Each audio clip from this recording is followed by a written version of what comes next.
Ladies and gentlemen, gals and guys, what's up? This is Rise, and sometimes we forget about the little things in life we're appreciative for. You don't know what you got till it's gone. One thing that I'm appreciative for right now is my voice, because when I got back from London, I completely lost my voice for a few days. And if you watch my last video, last Wednesday, you'll see me kind of start to struggle through the video. And it was painful to not upload for several days, but I made the decision to rest my voice and not use it as for several days because I don't know, that would just maybe exacerbate my issue and cause some problems. But we're back, we're ready, we're excited. We've got some Jungle Cup Great League battles, and Fernando Lovebox has sent us in Shadow Piloswine with Shadow Quagsire and Lantern. We're back in action. I hope you guys are having a great day, a great Monday, and a great start to your week. I have an exciting video I'll post, who knows, maybe later today, maybe tomorrow, where right now, Dunebug97, I think, is clearly the best player in the world. I challenged Dunebug to a best of 7 series, and we're going to see who's able to win that one. So that'll be an exciting video. Stay tuned for. But right now, I thought Shadow Piloswine, that Senor Fernando sent in, that was a really bad accent. Sometimes I'm good with accents, sometimes I'm terrible. Altaria comes in, gonna Dragon Breath down, but not before Quagsire gets to this Stone Edge. Massive damage could be dealt to Altaria, and it is. Big Stone Edge land, that's really nice. Piloswine gonna shield up a move here. Piloswine definitely on the glacier side. Shields up the Sky Attack. In comes a Pilosand, and this is not very good for Lantern. It's also running Mud Shot, so going to generate energy even quicker. Some people opting for Sand Attack. I think I'm still in the Mud Shot train. I personally don't even have a Pilosand built, but if I was running one, I'd probably opt for Mud Shot just because it generates energy quicker. And it's not like Sand Attack is doing that much damage. Probably a little bit more damage, but still a little damage. Surf gets shielded. Pilosand going to get a big farm down. Not ideal for Pylo. Going to call the first one. That's going to be a less harder hitting move. Less hard hitting. But it is the Shadow Ball. Bold play by the opponent. Going directly for the Shadow Ball. This is only going to be a Scorching Sands. But you have to shield. And now I think, unfortunately, you might get Dragon Breath down first. Goes for the Avalanche. I don't think you're going to reach the second one, though. Let's see. Is there any way Pylo gets there? It does not. It does not. Very close game. Very close game. Tough one there. Perhaps if they had just stayed in with the Pylo against the Pilosand, they might have been in a better spot, but who knows. Diego. Fernando versus Diego. Tough lead here, so I assume the Quag will safe swap. Staying in. Maybe does... To me, there's no reason not to safe swap the Quag here, but maybe they're thinking they'd rather just play out the lead, sack Pylo, and then come in Lantern. Yeah, it doesn't reach the Avalanche. That's tough. If you got to the second Avalanche, that'd be nice. But Skarm is going to unload its energy into Lantern. That's fine. Brave Bird resisted. In comes Vigoroth. And honestly, this is not bad at all. I mean, assuming a Skarm lead, you'd think they'd have a better Lantern answer in the back, but this is not bad at all for Lantern. Lantern can put in some work here. Can live anything the Vig throws. Going to elect to shield, though, because Quagsire will struggle a little bit to get rid of Vigoroth. They swap in Charge Bug. Builds up energy. I love that play, actually. I love that play. Builds up energy, then swaps the Quag. With the Shadow Quag, however, X-Scissor, you see, does a considerable amount of damage, so not the most comfortable situation in the world. I don't know if a bait's going to be necessary here, potentially, to win this game. Yeah, going for the Mud Bomb bait. This is a huge decision here. Will Fernando pick up the shield? He does not, but it's not the worst thing in the world. So could have done one more Mud Shot there since the Charger Bug wasn't at the move yet. That's all right. You get the final shield, and they throw right away. So now you can do as many as 3 sparks. Gonna do 1 spark to play it safe. Has the double surf. I forget if Vigoroth is in surf range or if you need to commit to the Thunderbolt. Let's see. Oh, he's gonna top left. Tough. Tough start, but Fernando's keeping it real. Fernando's keeping it real. We all know the Go Battle League isn't all wins all the time. He's showing you this team isn't unstoppable. It's possible to lose. But let's see if he can start turning it around. Avalanche throwing on alignment. A little bit risky, but it works out because you're able to get off your move first here. Let's see if he throws again. The problem with throwing immediately here is it's kind of predictable for your opponent to catch. So could be a little bit risque, but once again, it works out. And now if they shield, I think you just let it go because I don't think you're going to reach a third avalanche. So I want to see him let it go here. Yes, very nice. Oh, could go for a nasty mud shot down. Nasty mud shot. 1, 2, 3, 4, 5, 6. Oh, they do get the Aqua Tail. Needed to KO in 6, but that's all right. Aqua Tail's not going to do that much.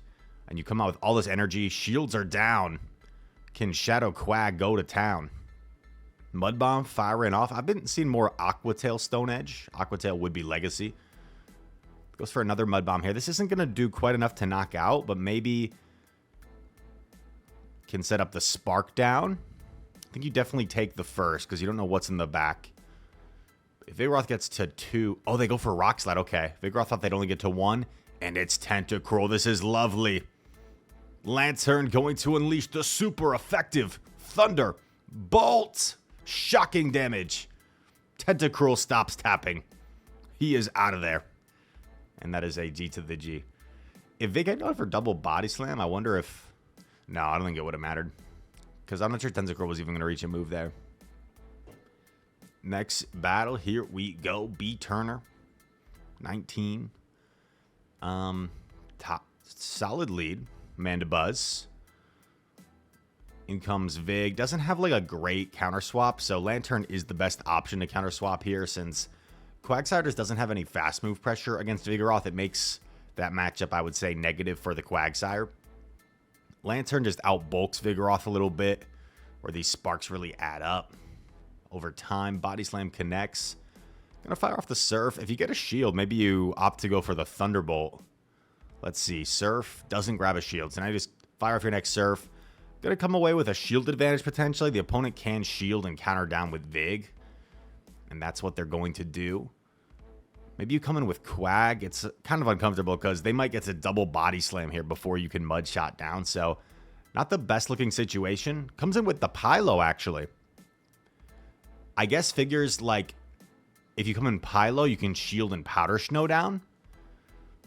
Ooh, Toxicroak. See, yeah, I would like... Only gave him 1 extra counter, but I would like just the immediate Avalanche there to not take as much damage. Now shields are down, and oh, baby. I think we might see a Quagsire sweep. Mudshot sneaks through.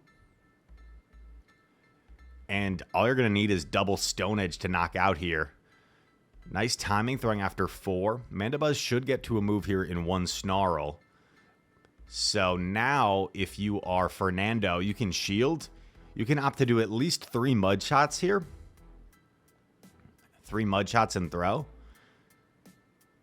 Oh, goes for 4. Yep, that's fine too. I wasn't sure if it was like nearing the area lace or not, but beautiful overfarm. That overfarm is massive. Allows Quack to already have this mud bomb. Bang. Oh my gosh. The shadow mud bomb damage. Absolutely insane against that Toxicroak. Super effective damage against that poison typing. Searching for another opponent here. Fernando. Vamos, Fernando. Piloswine into Mandibuzz. Mandibuzz is like a great lead because the whole team has play against Mandibuzz. I don't love throwing on alignment again here because against a higher level opponent, you may just be giving them a free Snarl, which could be unfortunate, but in this case, it works out all right since they both throw on alignment. Dark Pulse gets shielded. Opponent's going to give him the full farm down. This is only an Aerial Ace, so this isn't quite as threatening. Aerial Ace connects, chips away at Pilo. Pilo going to get the full farm. In comes Vig. I wouldn't mind to see a pivot out here because this counter down you might be giving the Vigoroth could be, yeah, love it. Swaps Lantern. They don't seem to have an obvious answer, which is even better. Body Slam. Not going to do that much to Lantern. Also, I'm just noticing this is a shiny Lantern, isn't it? This is a shiny Lantern. Very nice. Love the shinies. I did not notice until just now. And now you can clearly see it with the opposing Lantern. Just a regular old Lantern. Shiny Lantern firing off the Surf for some potential chip damage here. And this is going to lead to a massive Mud Shot down. Oh my gosh. You're in a Mud Shot down here. Come out with lots of energy for the Vigoroth and should be in a very comfortable situation. Surf could go for a catch. No, doesn't need to. On point with the counts. Vigoroth is still very healthy, so maybe the game's not quite over yet. Yeah, I like going straight Mud Bomb here. I think this is the more efficient play. Because triple Mud Bomb... Well, actually, I guess triple Mud Bomb would be more energy than double Stone Edge, but I don't know if Stone Edge would have been enough to KO from that health that the Vigoroth was at, so triple Mud Bomb kind of ensures the win here, unless Stone Edge would have been enough. But double Mud Bomb definitely would do more than one Stone Edge, and that is a G to the G. Well played. Fernando with the 4-1 set, very impressive. A Squovit for his troubles. And on to the next one. I'll also be back streaming today. Live on Twitch. Excited for that. My elo is kind of crazy. Actually, so I accidentally hit Legend because what happened was I was going to save it originally till after I got back from London because I was at like 29.95. I went, I was 2-2 and then I purposely lost the game that I like hard countered my opponent. So I went down to 29.80 and then I got a 3-2 at 29.80 and I figured that would be safe to claim and wouldn't put me over 3,000. And I got 24 points from a 3-2 at 29.80. So that was kind of insane. So I accidentally hit Legend. And after that, I've just been playing my sets off stream a little bit. By the way, there's a Shadow Executor on our screen. What is going on?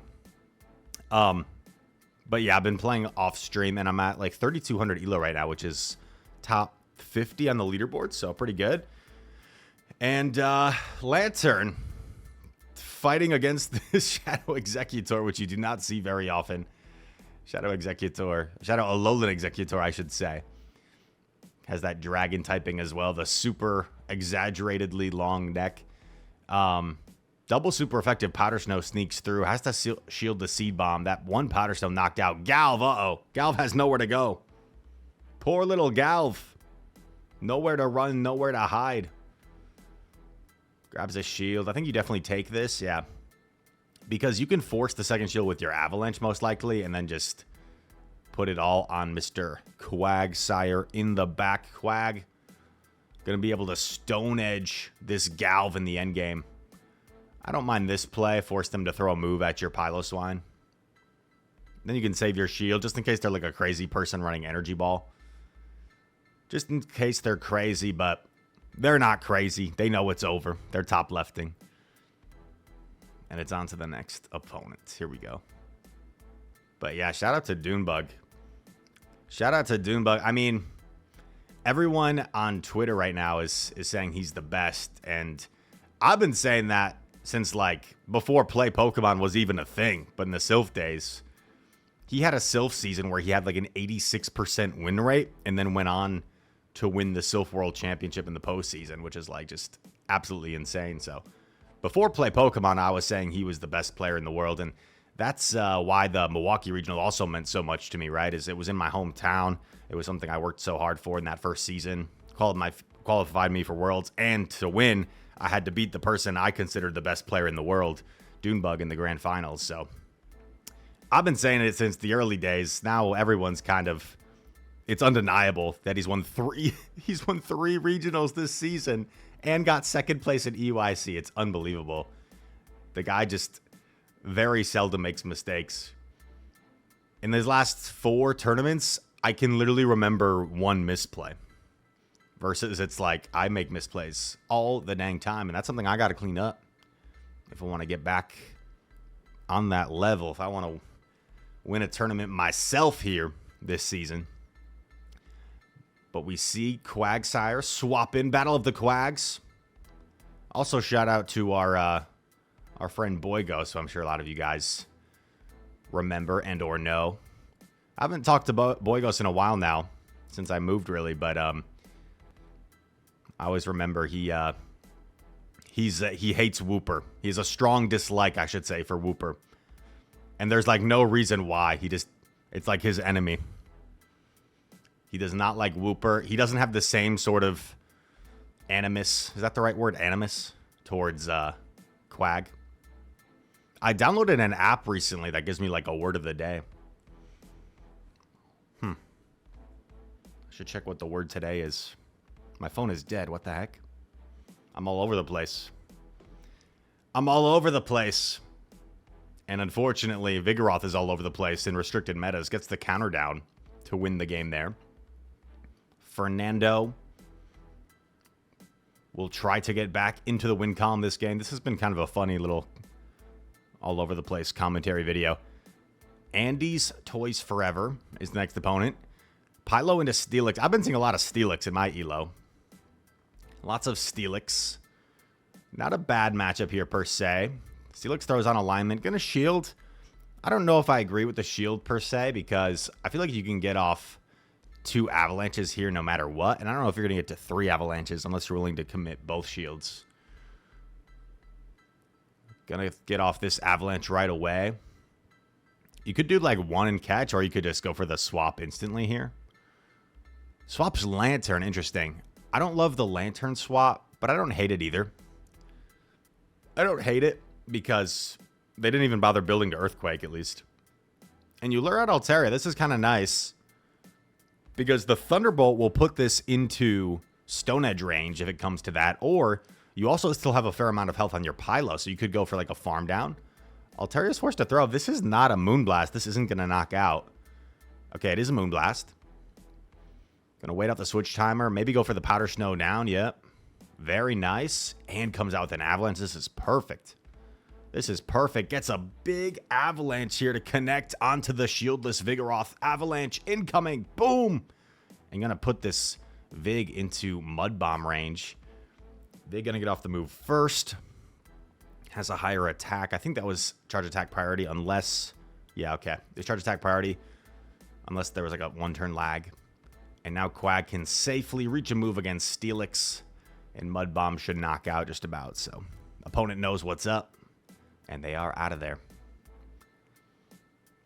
Next opponent. Here we go. I think we got a couple more battles in this video. Shiny Steelix. We love the shinies. I've had people ask me before, like, so, Raj, since you're into PvP, do you just, like, not care about shinies at all? And I mean, it don't gotta be mutually exclusive, bro. I can like my shinies, and I can also like PvP. So here's the thing, like, if I had the choice of getting a shiny Pokemon or like a rank 1 Pokemon, I'm choosing the rank 1 every day of the week. But shiny versus regular, give me that shiny, bro. I love shinies. They're amazing. Altaria comes in. The Psychic Fangs, the Psychic Fang debuff, I could be wrong, but I think should allow the Altaria to do 1 more damage. Well, maybe it actually is IV dependent. Maybe the Altaria already kind of has that breakpoint, depending on its attack. So the Psychic Fangs might actually not make a difference there. I'm not sure.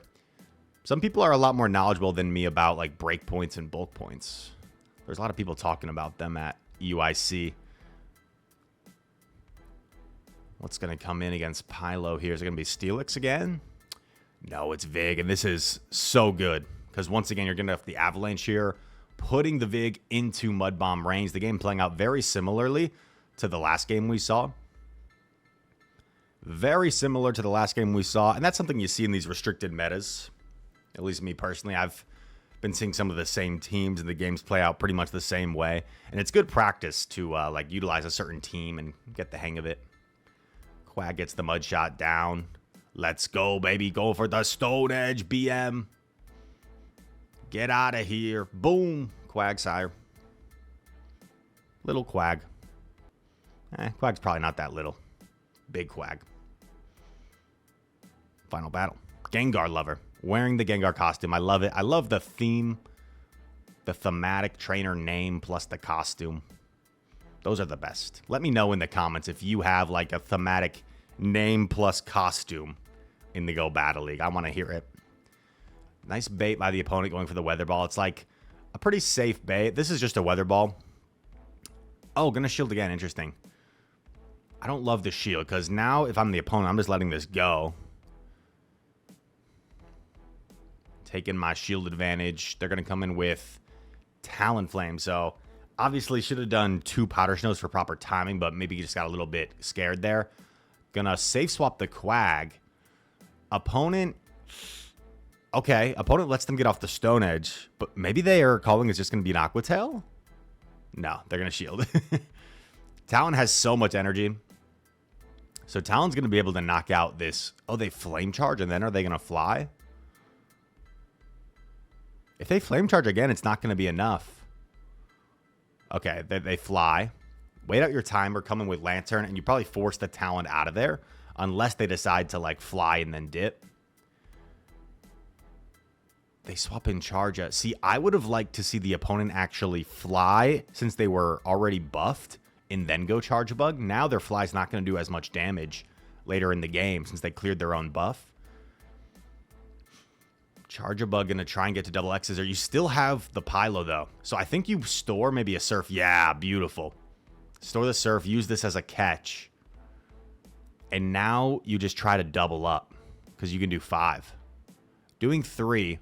But this is fine, too, because this will knock out, and you can still do 2 Sparks either way. So this doesn't really make a difference.